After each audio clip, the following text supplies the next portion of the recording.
എൻ്റെ പുതിയൊരു എപ്പിസോഡാണത്. നിങ്ങൾ ഈ യൂട്യൂബിൽ സബ്സ്ക്രൈബ് ചെയ്യേണ്ടത് സബ്സ്ക്രൈബ് ചെയ്തിട്ട് ബെല്ലൈക്ക് വെക്കണം, ടിങ് ടിങ് അടിക്കണം. എല്ലാ സുഹൃത്തുക്കൾക്കും എൻ്റെ ചാനലിലേക്ക് സ്വാഗതം. നമ്മളിന്നുള്ളത് കൊച്ചിയിലെ മറൈൻ ഡ്രൈവിലാണ്.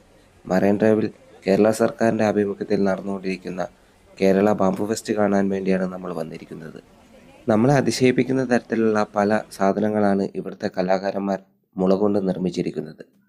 കേരളത്തിൽ നിന്നും അതുപോലെ തന്നെ ഇന്ത്യയുടെ മറ്റ് സംസ്ഥാനങ്ങളിൽ നിന്നും വന്ന ധാരാളം ആളുകൾ ഈ മേളയിൽ പങ്കെടുക്കുന്നുണ്ട്. മുള കൊണ്ടും മില്ലുകൊണ്ടും നിർമ്മിച്ച ധാരാളം വസ്തുക്കൾ നമുക്ക് കാണുവാനും വാങ്ങിക്കുവാനും ഈ മേളയിലൂടെ സാധിക്കുന്നു. അടുക്കളയിൽ ഉപയോഗിക്കാൻ പറ്റുന്ന ചെറിയ തവികൾ മുതൽ വലിയ കസേരകൾ വരെ ഈ മേളയിൽ നിന്ന് നമുക്ക് വാങ്ങിക്കാൻ സാധിക്കും. ഇതെല്ലാം മുള കൊണ്ട് നിർമ്മിച്ചവയാണ്.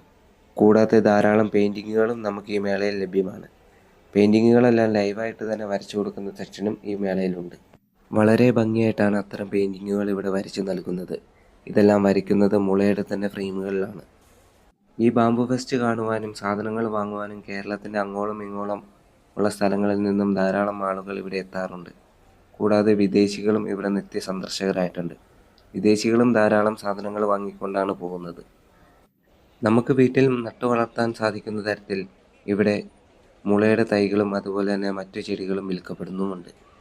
അത് വാങ്ങാനും ധാരാളം ആളുകൾ എത്തുന്നുണ്ട്. ഈ ബാംബു ഫെസ്റ്റ് കാണാനുള്ള എൻട്രി തികച്ചും സൗജന്യമാണ്. യാതൊരു വിധത്തിലുള്ള ഫീസോ ടിക്കറ്റോ നമ്മൾ കൊടുക്കേണ്ടതില്ല. കേരളത്തിലുള്ള ആളുകൾക്കിടയിൽ മുള കൊണ്ടുണ്ടാക്കുന്ന സാധനങ്ങളുടെ ഗുണമേന്മ മനസ്സിലാക്കി തരാനും അതുപോലെ തന്നെ കൂടുതൽ സാധനങ്ങൾ പരിചയപ്പെടുത്താനും വേണ്ടിയാണ് കേരള സർക്കാർ ഇത്തരത്തിലൊരു ഫെസ്റ്റ് നടത്തുന്നത്. ഈ മേളയിലൂടെ ധാരാളം ആളുകൾക്ക് അവരുടെ സാധനങ്ങൾ വിറ്റ് തീർക്കാൻ സാധിക്കുന്നു. ഇതിലൂടെ അവർക്കും ഒരു വരുമാനം ഉണ്ടാക്കാൻ സാധിക്കുന്നു. ബാംബു ഫെസ്റ്റിൻ്റെ 21ാമത്തെ എഡിഷനാണ് ഇപ്പോൾ നടന്നുകൊണ്ടിരിക്കുന്നത്. മറൈൻ ഡ്രൈവിലെ പാർക്കിംഗ് ഗ്രൗണ്ടിലാണ് ഇപ്പോൾ ഫെസ്റ്റ് നടന്നുകൊണ്ടിരിക്കുന്നത്. 12-ാം തീയതി വരെ ഈ ഫെസ്റ്റ് ഉണ്ടാകും. അതിനിടയിൽ എറണാകുളത്തേക്ക് വരുന്നവർ നിർബന്ധമായിട്ടും ഈ ഫെസ്റ്റിൽ നിന്ന് കയറിയിരിക്കുക.